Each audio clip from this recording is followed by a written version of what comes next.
Hey, everybody, what's going on? Jeff Rieger, another episode of the Daily Ticket. It's a Friday. The weekend is here, and you have a first place Tigers team. That's right.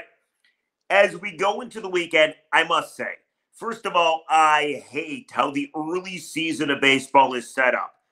Everybody gets their whistle wet. They watch the first game of the season. Tigers win it 1-0 in Chicago, and then you take Friday off. Like, it's never made any sense to me. I know Major League Baseball loves to tell you, well, we really want to work in an off day just in case the opener's rain delayed. I don't care. How are you not playing baseball in Chicago on a 50-degree day? Second game of the season. We're going to wait till Saturday. Got to wait till tomorrow. But anyway, it's good news. Because the Tigers win it 1-0. And listen, one run.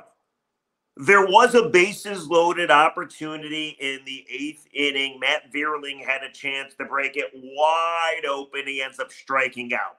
So there was a possibility for more runs. But I do think when you think of this Tigers team, you think to yourself, yeah, the pitching's going to be great, which we're going to get to. But are they going to be able to score runs? And early on, they scored one, which was enough. And it was from Javy Baez. Like, we should start right there, I think. So Javy Baez in this game got the team's second hit. He went 1 for 4. At one point, he made the last out, meaning defensively, of, I think, the 3rd inning. And then Baez had the ball, and I guess fans were booing him because that's what they do to Baez in Chicago, and it actually works, by the way. And Baez apparently took the ball, and I didn't see this, but I saw a lot of the beat writers tweet about it. He took the ball and threw it at a fan rather hard. Now, of course, in Major League Baseball, there's net now, so it's not going to hit the fan. But I thought that was interesting. People were up in arms about that. Next thing you know, he gets a hit, steals second base, and ends up scoring the game's only run as Andy Ibanez had a sac fly to center field to score Javy Baez. I could have told you this was going to happen, by the way. Javy Baez, not a great baseball player anymore. I think we know this. I have said I think he's going to have a resurgent season. Yesterday's game doesn't mean anything, obviously. However, when he plays in Chicago at guaranteed rate field, he hits 280 with almost an 800 OPS. So maybe the Chicago White Sox should trade for him. But Javy Baez, ironically enough, the one guy that's taken the most shit in the offseason, the one guy that everybody at some point, if you're a baseball fan, has ridiculed during spring training because he was so bad stat-wise, Javy Baez wins the game for the Tigers. But Tarik Skubal was also great. Coming into the game, Skubal was a plus 1,000 to win the Cy Young. That's like the 4th best odds in baseball to win the AL Cy Young. And I think he only helped his chances yesterday. Skubal, dominant. Check out this stat line. 6 innings, 3 hits, 6 strikeouts, 0 walks. I love that number. 0 runs. Love that number. 83 pitches, 59 were strikes. And if you want to dive a little deeper into the outing, he generated 20 swings and misses on 49 swings. That's pretty good, right? 20 whiffs on 49 swings with 11 fastballs, 5 changeups, 2 sinkers, and 2 sliders, and his fastball averaged out at 96.7 miles per hour. So if you believe Tarik Skubal is the ace of this staff, I think early on, you're correct. If you believe Tarik Skubal has a chance to win the Cy Young, I say enjoy it because early on, you are correct as well. I would have liked to see him go one more inning, but you know how baseball is now and how starters are now and how managers act now. Like 86 pitches, not the most pitches you'll ever see, but it's the first game of the season. It wasn't like warm, but it wasn't cold. It was like 56 degrees. I would have loved to see one more inning, but you don't need another inning because the bullpen was awesome. Shelby Miller comes on. He's a new Tiger. 1 inning, 7 pitches, 6 strikes, 1 strikeout. And he got the strikeout because the batter apparently violated the pitch clock.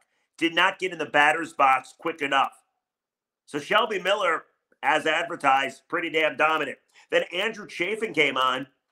Chafin, 1 1/3, 2 strikeout, 12-pitch baseball, 9 were strikes, and A.J. Hinch allowed Andrew Chafin in the 9th inning to go after the lefty because he shuts down lefties. So Chafin squared off against Tiger killer Andrew Benintendi, struck him out. And then Jason Foley came in to get 2 outs, got Yohan Moncada to strike out looking, and then he struck out Luis Robert Jr. swinging. All in all, a great day for the pitching staff. All in all, a great day for the Detroit Tigers. Here's a couple things that stick in my craw, though, I must say. Tigers seem like they have a pretty good bullpen. Tigers, I think we knew the starting pitching was going to be the strength of this team. But the offense, I mean, just not enough offense. It's one game. Nobody's going to freak out. I'm not going to sit here and say, I told you they should have signed Matt Chapman or J.D. Martinez or Cody Bellinger. I'm not going to do that. But Tigers come away with 6 hits against a pitcher that made his first ever start. And he was really good. Garrett Crochet never started a game ever before in Major League Baseball. Always a reliever with the Chicago White Sox. He got the opening day start. Why? Because they, I guess, have nobody else. And he did a hell of a job. 6 innings, 5 hits, 1 run, 8 strikeouts. So the only downside of the day was the Tigers' offense. But, and I love doing this at the very start of the spring, like, it's my favorite thing. I know it's cheesy. I know it's dumb. It's just as stupid as saying the Tigers are going to be 162-0. They're on pace for that. But I like looking at guys' batting averages early on. And I think it should be pointed out that Andy Ibanez is 1 for 2, so he's hitting 500. And how about Spencer Torkelson, the only Tiger to get 2 hits in the game yesterday? He, too, is hitting 500. He was 2 of 4. Matt Vierling got a hit. Javy Baez got a hit. And that was it. Who am I missing? Colt Keith. Oh, yeah. Colt Keith. Tigers went out and gave him the huge contract. Never played a game in Major League Baseball. Got his first ever hit. It wasn't all that impressive of a hit. It was a grounder, squibber, wobbler, hit the pitcher, ricochet to second base. Colt Keith able to beat out the throw. Now, could it have been an error? No, it was a hit. They got the baseball. They taped it up. They're going to give it to him. Bally's interviewed his family. What a special moment for Colt Keith. Now, I know Colt Keith probably would have rather had like a rip double down the line or even a single but hit hard. But at the end of the day, who the hell cares? It's a hit in the bigs, and you got yourself a 1-game hitting streak. So he was impressive too. I think he's going to make Tiger fans pretty happy. I do. Here's some other observations from yesterday. The AL Central stinks. Tigers are in first place. Twins won, or at least at the recording of this podcast, they're up 4-1 in the Royals. But the Royals stink. The Guardians, I think, are going to stink. The White Sox stink. So this truly is going to be a 2-team race. And hopefully the Tigers have enough to overtake the Twins, who cut their payroll by $30 million, lost their TV deal in the offseason, and allowed Sonny Gray, guy who finished second in Cy Young voting, to walk away. So I do think, despite the fact that I worry about the offense, I think this could be a magical year. I think they're going to be in it.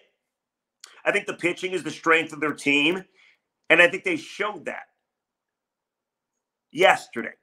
I think A.J. Hinch was good in the late innings, how he used his bullpen. Say whatever you want about Hinch, but he is a matchup master. He's really good at matching up those late inning relievers against hitters that other teams are going to try to throw at him. So I thought he was impressive too. Also, how about the debut of Jason Benetti, the new Bally's play-by-play man on television? I thought he was great. Him and Simo were working together. Johnny Kane was reporting. I think we're going to really like Jason Benetti. He brings a combination of humor, which I really appreciate. Because I do think, for the most part, baseball broadcasts are way too uptight. Like last year, nothing against Shep. I like Shep as a person. I think he did a fine job. I do. But the broadcast just was too serious. I hate serious. In radio, on TV, I hate serious. It's baseball. Entertain me. So I think Benetti does a really nice job of that. He picks and chooses his spots to tell a couple jokes. I appreciate that. But he also really knows the game. And he's really prepared. And he just has this ability to go from humor to a call back to humor effortlessly. I think it was the 8th inning. Maybe it was the 7th. But Shelby Miller came in, so it was the 7th. And he struck out a White Sox.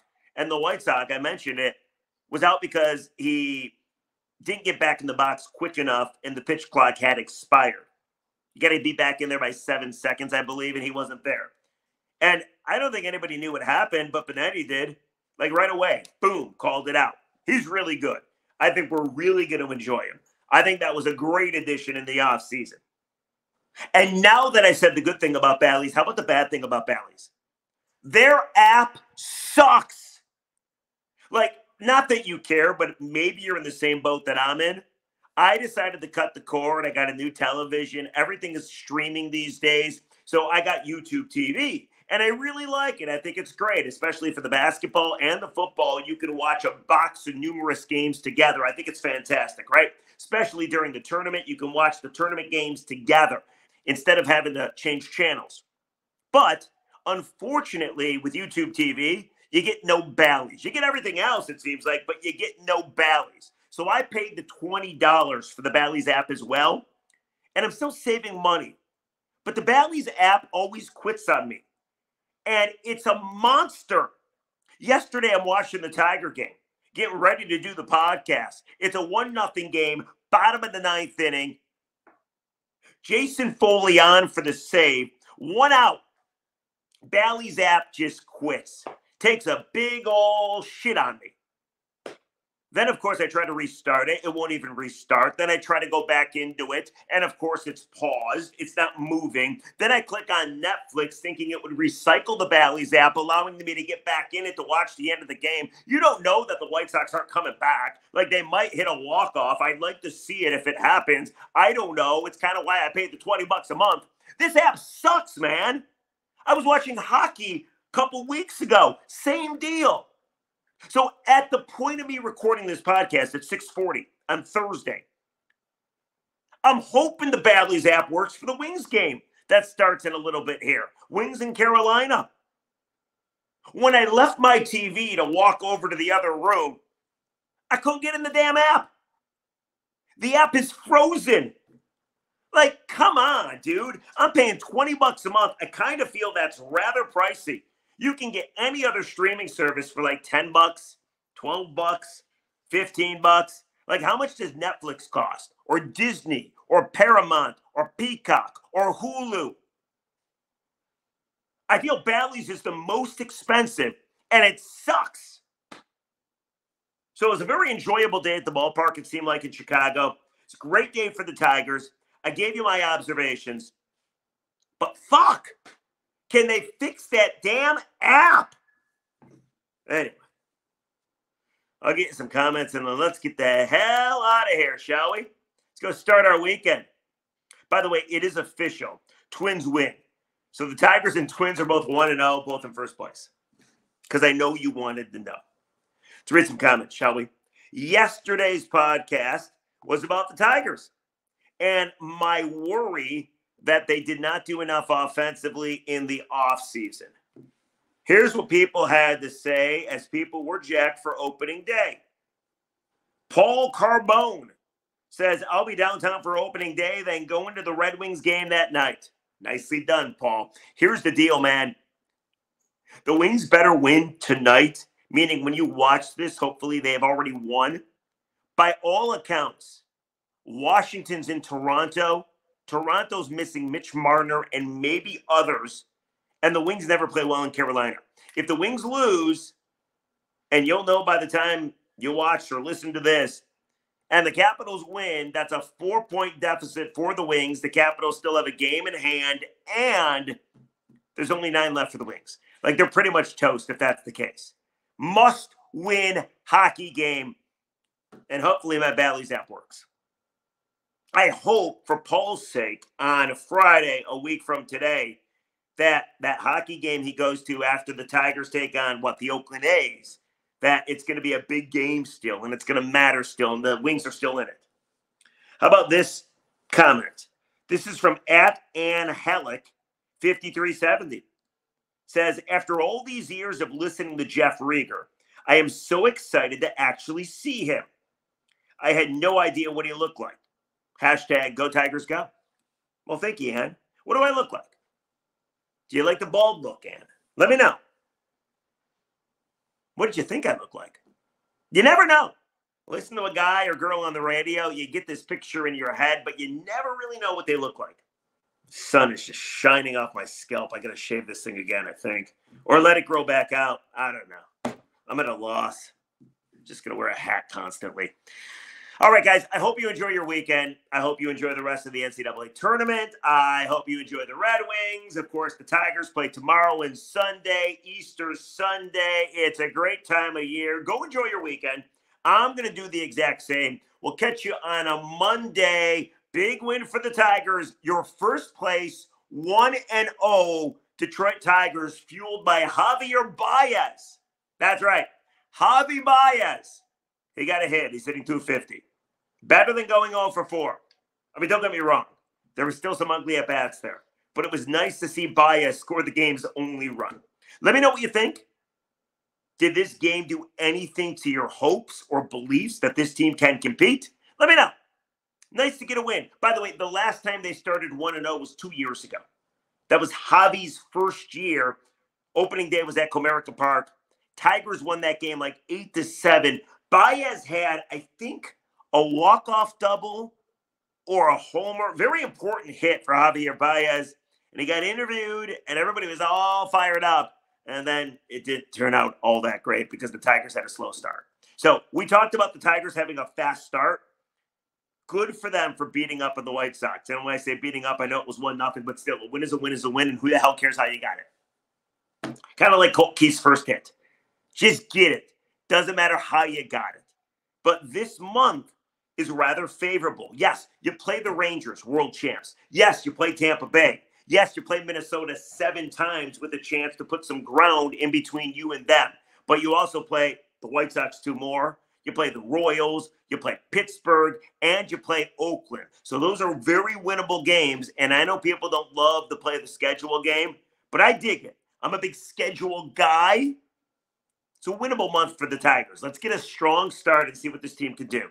Can they at least get us to training camp, being in it? And then at that point, foot on the pedal and go win this damn division. All right. Enjoy your weekend. We'll catch you tomorrow. Please follow, subscribe, like, rate, review the Daily Ticket. Goodbye, everybody.